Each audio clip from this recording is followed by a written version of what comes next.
आपको जहर बनाने का लाइसेंस चाहिए तो आराम से मिल जाएगा, कोई तकलीफ नहीं आएगी।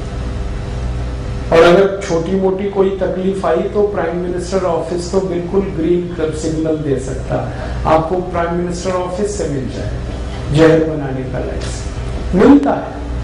मैं ये ऐसी हवा में बात नहीं कर रहा हूँ। एक अमेरिकन कंपनी हमारे यहाँ आई थी, यूनियन कार्बाइड, उसको एक ऐसा जहर बनाना था जो दुनिया में कहीं नहीं बनता। उसको वो पेस्टिसाइड इंसेक्टिसाइड के लिए इस्तेमाल करना, उसका नाम उन्होंने रखा था 77777, ब्रांड नेम था। वो एक कीड़े मारने की दवा थी, वो अमेरिका में बनी, यूरोप में बन, कहीं बनती नहीं, बिकती नहीं। उसको बनाने का लाइसेंस उनको भारत में मिल गया।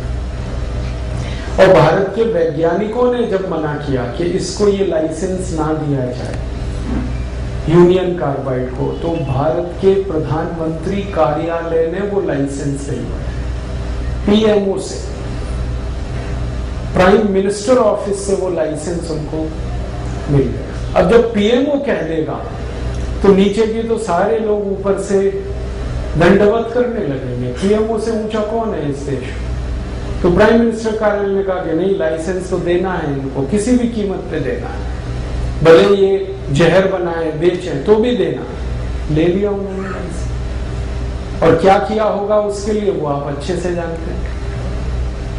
हमारे देश में लाइसेंस लेने के लिए क्या क्या करना, वो लाइसेंस मिला उनको, और उस लाइसेंस के आधार पर उन्होंने वो जहर बनाने का कारखाना भोपाल में लगाया और भरी बस्ती में लगाया, लोगों के बीच में जहां लोग रहते हैं। हमारे यहाँ सामान्य रूप से ये कानून है कि ऐसे लाइसेंस के आधार पर लगने वाले कारखाने शहर के बाहर लगाए जाते हैं, लेकिन भोपाल की घनी बस्ती में वो कारखाना लगा और फिर 1984 में वहां वो सब हुआ। जहरीली गैस मेथाइल आइसोसाइनेट का टैंकर फटा, गैस निकली और उससे 17,000 लोग एक ही रात में तड़प तड़प के मर गए। 1 लाख से ज्यादा लोग जिंदगी भर के लिए विकलांग हो गए। दुनिया की वो सबसे बड़ी दुर्घटना भारत में हुई। तब जांच शुरू हुई कि भाई लाइसेंस किसने दिया, कैसे आई ये सारी कंपनी। तो भेद खुला कि वो पीएमओ से लाइसेंस मिलने का ऑर्डर था उनको, और सीएसआईआर के वैज्ञानिकों ने मना किया था कि इसको लाइसेंस ना दिया जाए, लेकिन फिर भी वो दिया था। और दुर्घटना हुई, वो सारे देश ने देखा, आपने भी देखा। और उस दुर्घटना के लिए जो जिम्मेदार अधिकारी था वॉरेन एंडरसन, उसको भारत सरकार के चार्टर्ड प्लेन में बिठाकर इस देश से भगा दिया गया। वॉरेन एंडरसन, इससे ज्यादा शर्मनाक कुछ नहीं हो सकता।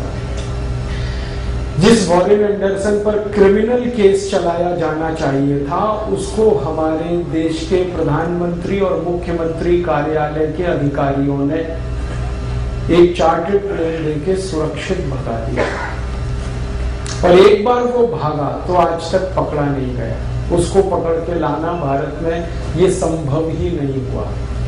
अंत में क्या हुआ, लीपापोती की गई इस पूरे मामले में। तो मुख्य अभियुक्त वॉरेन एंडरसन, उसको तो कुछ हुआ नहीं, उसके नीचे काम करने वाले कुछ भारतीय कर्मचारी और अधिकारी थे, ऐसे 8 लोगों को सजा सुनाई गई, और वो भी 2 साल की। मरे 17,000 लोग एक ही रात में, विकलांग हुए लाखों लोग, और सजा हुई सिर्फ 2 साल की। और सजा भी ऐसी मजाक कि एक कोर्ट ने भोपाल के उनको सजा सुनाई कि वो 2 साल जेल में रहेंगे, 25 साल तक तो मुकदमा चलता रहा, फिर 2 साल की सजा हुई, और थोड़ी देर बाद दूसरी ही कोर्ट ने उनको जमानत पे छोड़ दिया। ये क्रूर मजाक हमने अपनी आंखों के सामने देखा।